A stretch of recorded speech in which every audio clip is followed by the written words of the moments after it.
Hello students, welcome to my YouTube channel millennium the education hub. उम्मीद करता हूँ आप सब ठीक ठाक होंगे। एंड स्टूडेंट, आज का जो हमारा टॉपिक है वो बाइनरी फिजन का है। बाइनरी फिजन पे टॉपिक है क्लास 10th का रिप्रोडक्शन इन ऑर्गेनिज्म में बाइनरी फिजन का टॉपिक लेकर आए हैं। एसेक्सुअल रिप्रोडक्शन का टाइप है बाइनरी फिजन। चलिए डिफिनीशन से समझते हैं, टाइम वेस्ट नहीं करेंगे।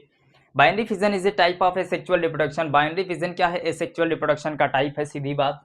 इन which a single celled organisms divide into two identical daughter cell. एक सिंगल पेरेंट होगा, वो डिवाइड होगा दो आइडेंटिकल डॉटर सेल में डिवाइड होगा। अगर पेरेंट है तो उसकी दो कॉपी बनेगी और दोनों कॉपी अपने पेरेंट्स के तरह ही दिखेंगी, क्योंकि पेरेंट्स का डीएनए कॉपी हुआ है, इसीलिए पेरेंट्स की तरीके से दिख रहे हैं। एसेक्सुअल रिप्रोडक्शन है। सेक्सुअल रिप्रोडक्शन है नहीं तो वेरिएशन पाया नहीं जाएगा। ठीक है, अब देखें, इस daughter cell receive a copy of parent cell DNA.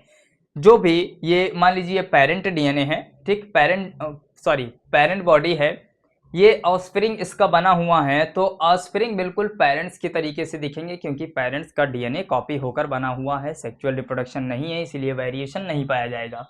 ठीक है, अब की feature of binary fission. Binary fission के की फीचर क्या हो सकते हैं? सबसे पहला, अकर यूनिसेलुलर सिंगल सेल्ड ऑर्गेनिज्म। सबसे पहली बात, जो बाइनरी फिजन है वो सिंगल सेल्ड ऑर्गेनिज्म में पाया जाएगा, क्योंकि सिंपल होता है, सिंपल प्रोसेस होती है और बहुत जल्दी प्रोसेस हो जाती है। ठीक है, नो इन्वॉल्वमेंट ऑफ गेमीट्स।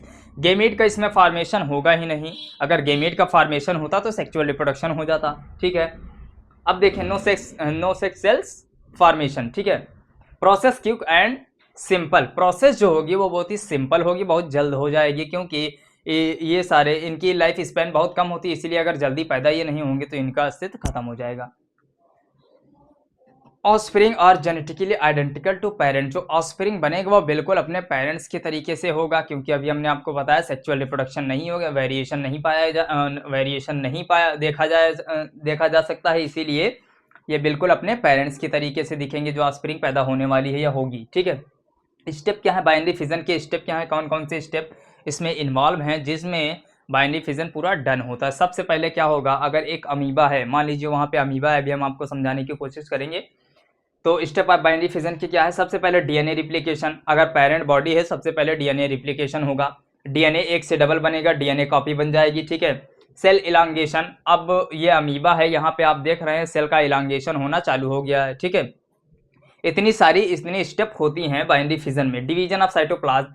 अब न्यूक्लियस भी डिवाइड कर रहा है, साइटोप्लाज्म भी डिवाइड कर रहा है, इनकी बॉडी इलांगेट हो रही है, थोड़ा सा अपने साइज से बढ़ रही है, उसे इलांगेशन कहते हैं। Formation of two sales.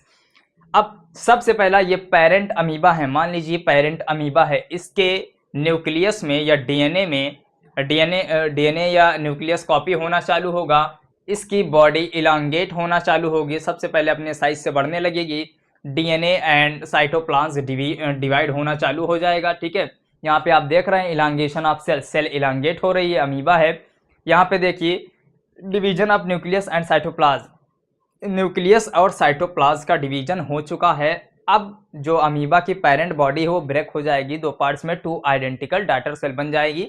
ठीक है, दो आइडेंटिकल लेकिन इक्वल साइज में बनेगी, दोनों इक्वल, दोनों अमीबा जो है इक्वल बनेंगे, तो दो आइडेंटिकल सेल्स बन जाएगी। ये बिल्कुल अपने पेरेंट्स के तरीके से दिखेंगे, क्योंकि ये सेक्सुअल रिप्रोडक्शन है, सेक्सुअल रिप्रोडक्शन नहीं है। ठीक है, वहाँ पे चीज़ हो गई। ये नोट है आपका कि अगर पेरेंट अमीबा है, सबसे पहले न्यूक्लियस और साइटोप्लाज्म डिवाइड होना चालू करेंगे, फिर आपकी एक सेल या न्यू सेल्स बन जाएगी, न्यू ऑस्प्रिंग बन जाएगा। ठीक है, तो स्टेप ऑफ बाइनरी फिजन के स्टेप आपने देख लिया, DNA replication, cell elongation, division of cytoplasm का डिवीजन होगा, and formation of two cells. ये सब पूरी प्रोसेस हो जाएगी तो सेल डिवाइड हो जाएगी, लास्ट में सेल डिवाइड हो जाएगी। Example of binary fission.